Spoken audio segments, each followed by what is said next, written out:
Let me read to you a familiar psalm to us, brethren, short one. Make a joyful noise to the Lord, all you lands.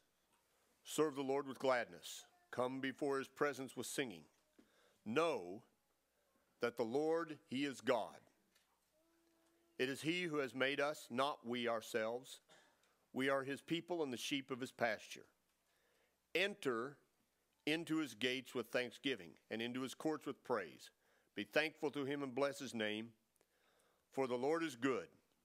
His mercy is everlasting. His truth endures to all generations. Now the crux of these words is there at the beginning of the third verse. Know that the Lord, he is God. This is a psalm of perception. It speaks of perception, his people grasping who he is and who they are because of who he is, the works that he has done. He is good, his mercy is everlasting. We know that by what he has done, also by what he said. His truth endures through all generations. We know that by what he says and by what he's done. So we know that the Lord, he is God. We are his people, his sheep. He feeds and leads, guides and guards us.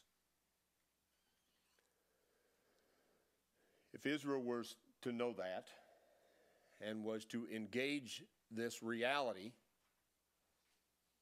of who he is and who they are by what they had experienced, by what they had heard, then surely this is more true of us.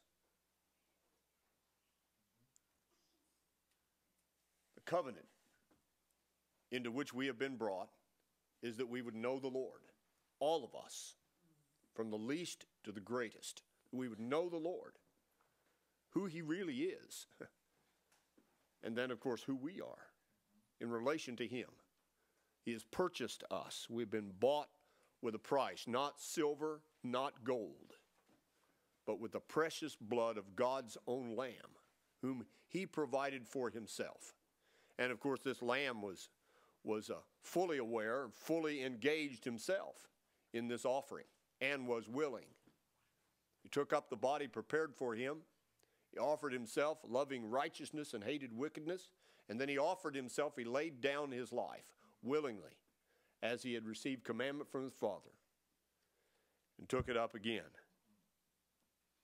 And so, knowing these things, then we enter in to his court, to his gates with thanksgiving. We know that the part of the etymology of the word, the word Eucharist is thanksgiving. It's connected directly to this table, isn't it? Knowing who he is, who we are, and what we have obtained, what we have passed through, what we've experienced. We come to this table with this knowledge of him,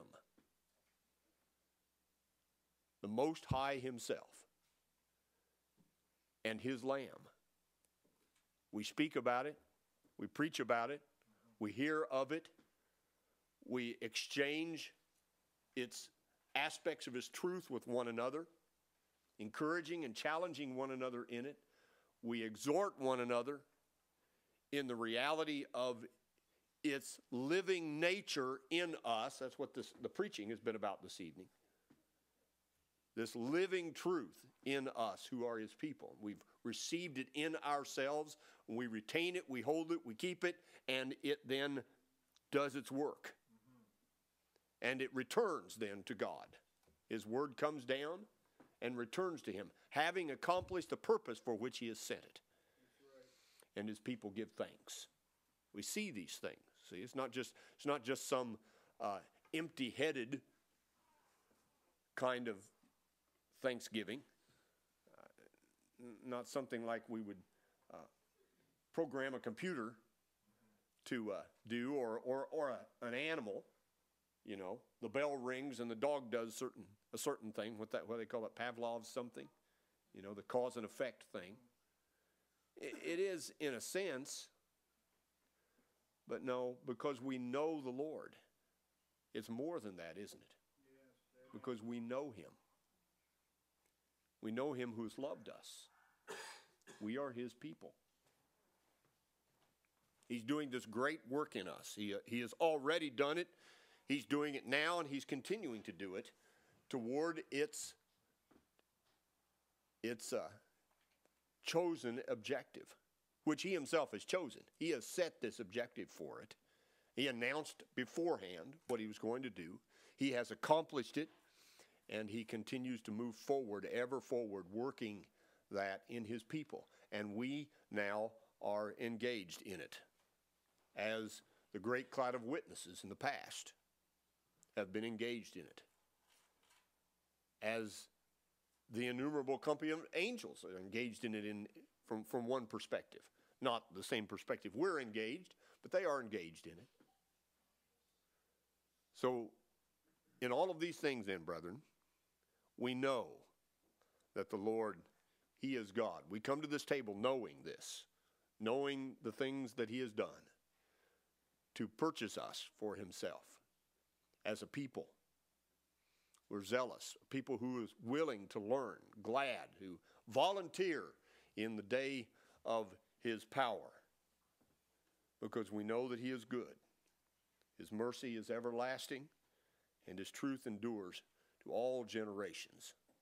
And if these words good and mercy and truth mean anything at all, they are certainly exemplified in this table.